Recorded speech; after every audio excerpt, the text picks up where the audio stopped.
Bisa record juga Bapak? Oh, Bapak record sendiri aja nggak apa-apa. Ya. Bismillahirrahmanirrahim. Assalamualaikum warahmatullahi wabarakatuh. Waalaikumsalam warahmatullahi wabarakatuh.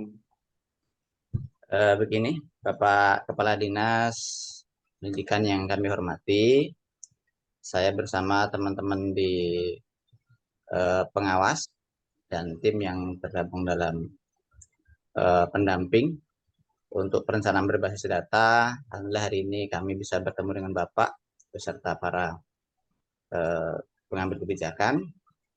Sesuai dengan surat tugas kami, Pak, ini mungkin bisa dibaca dulu. Jadi kami bermaksud untuk melakukan kegiatan pendampingan. Tapi kalau dalam bahasa kami itu advokasi, dalam artian itu adalah mendampingi. Jadi hari ini pertemuan pertama ini kami akan menyampaikan dulu hasil analisis kami terkait dengan data-data yang ada di rapor pendidikan Dinas Pendidikan. Apakah bisa kami mulai, Bapak? Silakan. Bisa, Pak, silakan, Pak. Terima kasih Bapak Kadis yang terhormat dengan Bapak Ibu sekalian. Jadi untuk yang pertama kali kami sampaikan Pak, dari hasil analisis kami terhadap rapor pendidikan Provinsi Bengkulu tentang fakta-fakta yang relevan, kami menemukan beberapa hal Pak ini yang perlu kita perhatikan. Jadi dari hasil analisis rapor pendidikan Provinsi Bengkulu yang kami lakukan, didapatkan bahwa kondisi Provinsi Bengkulu tahun 2002 itu pencapaian terbaik kita adalah pada iklim keamanan, Pak. Jadi alhamdulillah untuk iklim keamanan di sekolah-sekolah kita di Provinsi Bengkulu kondisinya sudah baik. Dan itu capaian terbaik kita di aspek tersebut. Akan tetapi kami juga menemukan indikator yang paling rendah di rapor pendidikan kita adalah pembelajaran atau kemampuan numerasi para siswa, Pak. Di numerasi anak-anak kita masih adalah bagian yang paling rendah yang harus kita mendapatkan perhatian. Dan akar masalahnya setelah kita kaji dari semua indikator itu adalah pada kualitas pembelajaran. Guru-guru kita belum melakukan pembelajaran yang mengembangkan yaitu kemampuan numerasi para siswa.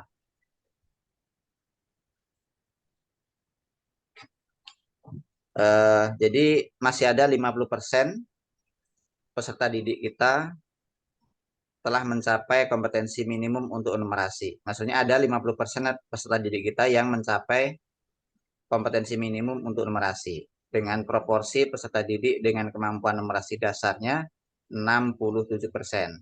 Dan perlu intervensi khususnya 15%. Mungkin bisa kami ulangi Pak, jadi 50% siswa kita ini sudah mencapai kompetensi minimum. Tetapi berarti yang 50%-nya belum, masih di bawah itu. Kenapa? Karena ternyata yang kemampuan numerasinya masih dasar itu mencapai 67%, Pak. Sementara masih ada 15%, kurang lebih 15,75% itu kemampuan numerasinya sangat rendah atau dalam istilahnya itu perlu intervensi khusus. Itu Pak, tentang kondisi numerasi anak-anak kita. Kemudian yang menjadi pertanyaan kita adalah bagaimana caranya pemerintah daerah untuk meningkatkan kemampuan numerasi peserta didik. Karena begini Pak, jadi untuk meningkatkan kualitas pembelajaran kita atau hasil rapor pendidikan kita itu ada tanggung jawab dari pemerintah daerah dan juga ada tanggung jawab untuk satuan pendidikan atau guru-guru. Nanti setelah kami melakukan advokasi di pemerintah daerah, kami juga melakukan advokasi ke satuan pendidikan. Kami lanjutkan ya Pak ya. Jadi setelah kita mengetahui deskripsi atau situasi dan complication yang ada di dalam sekolah-sekolah kita. Kemudian kami lakukan kajian terhadap rekomendasi yang ada di rapor pendidikan. Kita punya beberapa pertanyaan. Yang pertama, bagaimana menumbuhkan budaya belajar antar guru? Karena guru-guru kita ini perlu di-upgrade lagi, Pak.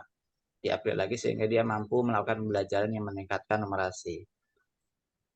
Nah, untuk menjawab itu, guru-guru kita itu membutuhkan yaitu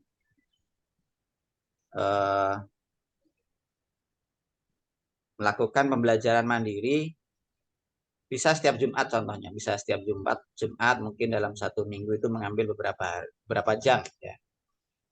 Kemudian guru-guru kita juga kita dorong untuk membentuk komunitas-komunitas belajar. Karena itulah tempat mereka nanti saling berbagi praktik dan belajar bersama. Dan juga memilih topik-topik yang relevan di platform Merdeka Mengajar.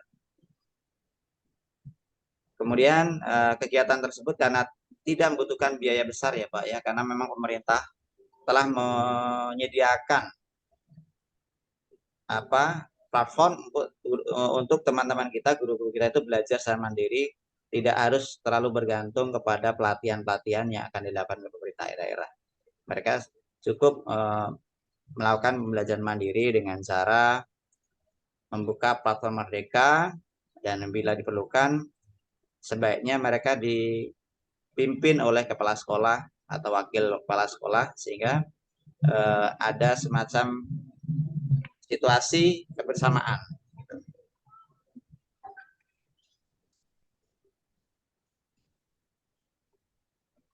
Nah, dengan kita melakukan kegiatan tersebut, maka diharapkan nanti ada dampak-dampak yang bisa dirasakan oleh sekolah dan pada akhirnya bisa memperbaiki atau meningkatkan kualitas pembelajaran kita untuk meningkatkan kemampuan numerasi para siswa kita. Dampak pertama yaitu proses perbaikan yang berkelanjutan. Jadi kalau guru-guru kita sudah terbiasa belajar mandiri, dia tidak lagi tergantung kepada pemerintah, maka akan ada proses perbaikan secara berkelanjutan. Kemudian juga akan terjadilah situasi atau suasana belajar bersama yang kontinu di antara para guru. Mereka bisa belajar kapan saja. Dan tentu dampak terakhir yaitu yang berdampak pada murid langsung, sehingga murid-murid kita akan memiliki kemampuan literasi yang lebih baik, yang mudah-mudahan di tahun berikutnya akan terlihat dari hasil rapor pendidikan di sekolah-sekolah kita. Demikian Bapak Kepala Dinas, apa yang bisa kami sajikan dari hasil analisis kami terhadap hasil rapor pendidikan tahun 2002 yang lalu. Mungkin ada hal yang ingin dilengkapi atau ingin diklarifikasi atau ditanyakan, mungkin kami persilahkan kepada Bapak Kadis bersama Bapak-Bapak yang lain.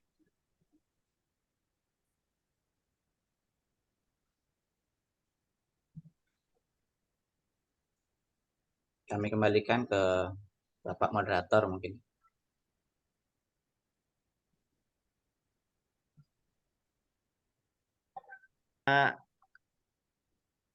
Mungkin nggak usah direkam yang ini. Tepuk tangan dulu. Baik, tadi demikian ya Pak. Ini hasil analisis kami dari rapor pendidikan. Sekarang kami kembalikan kepada Bapak Kadis bersama Bapak-Bapak yang lain untuk menanggapi apa yang kami sampaikan tadi. Silakan Bapak. Ya, baik Pak Mulyadi. Apa yang disampaikan itu cukup jelas tadi yang Bapak paparkan. Namun ada beberapa hal yang memang bagaimana kita bisa menghadapi masalah-masalah yang terjadi di sekolah, kenapa numerasi itu bisa mencapai titik rendah di sekolah. Di sini kalau melihat data yang tadi Pak Mulyadi sampaikan bahwa numerasi rendah itu kurang dari 50%. Peserta didik telah mencapai kompetensi minimum untuk numerasi dengan proporsi peserta didik dengan kemampuan numerasi dasar 67,49% dan IIK 15,75%. Namun kami akan menambahkan ada beberapa hal yang perlu diketahui oleh kita bersama bahwa eh, untuk meningkatkan numerasi ini salah satunya kita harus mengakui betul dan menerima yang pertama bahwa kita harus menyadari bahwa numerasi rendah tidak menggambarkan kemampuan ya peserta didik secara keseluruhan. Jadi jangan sampai kita membiarkan peserta didik itu terjebak dalam suatu pikiran yang negatif atau merasa rendah diri.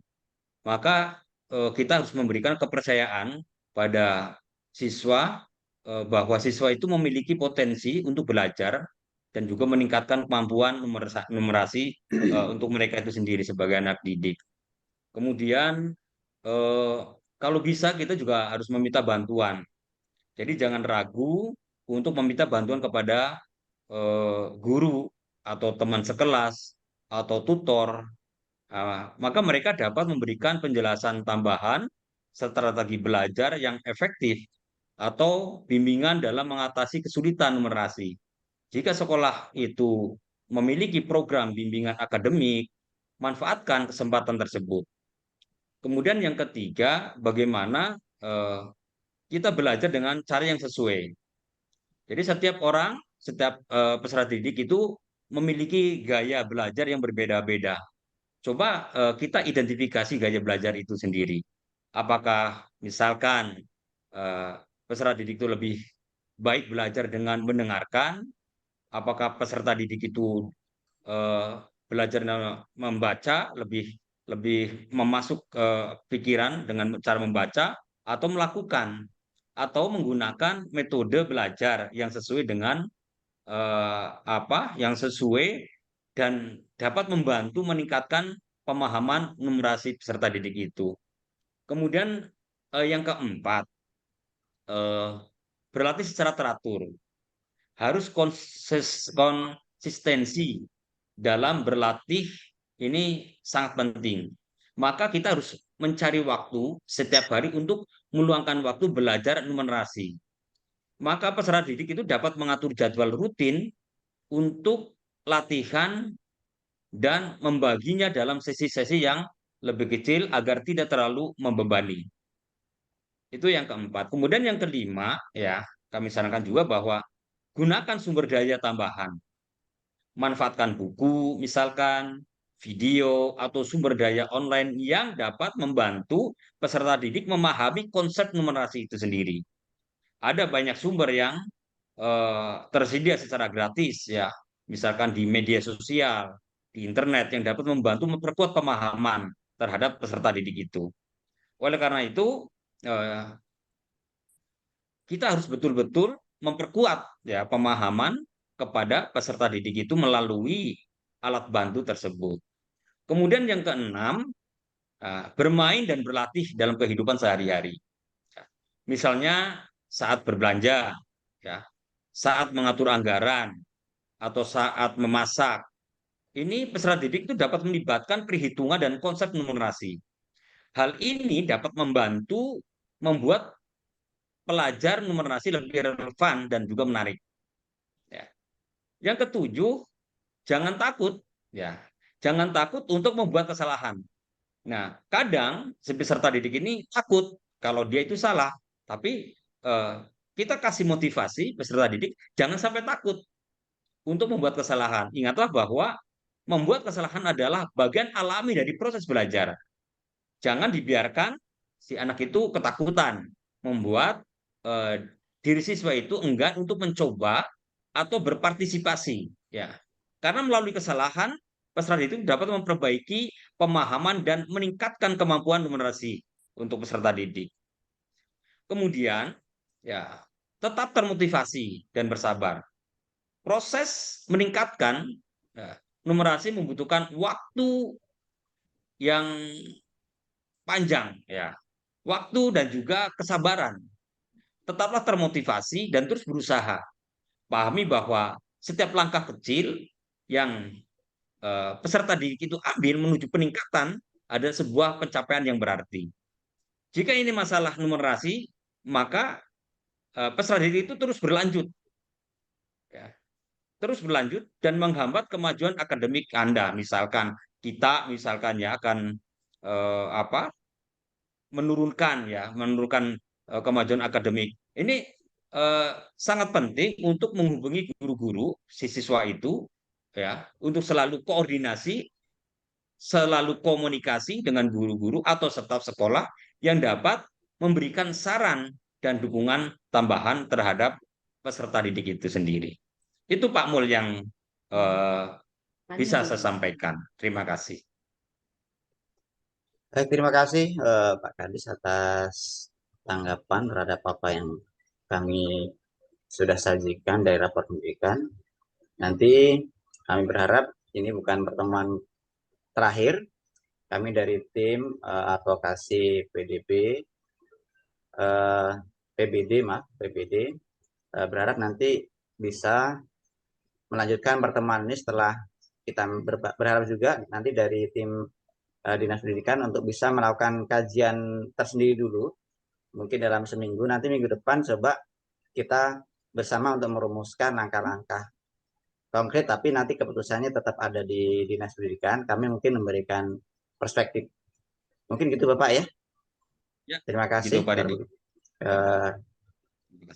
Atas waktu dan kesempatannya. Kami dari tim mungkin akan undur diri. Mohon pamit Bapak.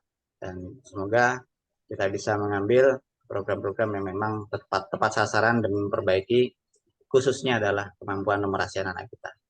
Baik, terima kasih. Kami bersama tim undur diri, kami pamit. Assalamualaikum warahmatullahi wabarakatuh.